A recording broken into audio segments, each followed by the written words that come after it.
In today's video, I'm going to teach you how to quickly create a Moodlecloud account so you can launch your online learning site. Whether you're an educator looking to teach students or perhaps a professional in need of a platform to train staff, Moodlecloud can be an excellent choice for hosting your courses. To get started, open your web browser and navigate to the Moodlecloud sign-up page.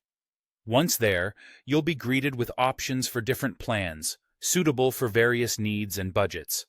If you're just getting started, you might want to try their free or trial plan, which can be a great way to familiarize yourself with the platform without any financial commitment.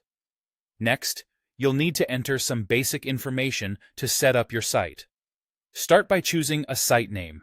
This name will become your unique address on Moodlecloud, ending with .moodlecloud.com. Consider this carefully, especially if you expect students or participants to type it in. Alongside the site name, you'll also create a password and select the server region closest to your primary audience to ensure optimal performance. Now, fill in your personal details. This includes your first and last name, email address, and the country you are based in.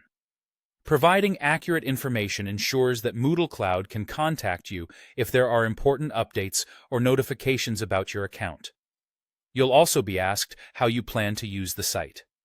Options might include teaching students, training staff, or even selling courses. Choose the option that best describes your primary purpose.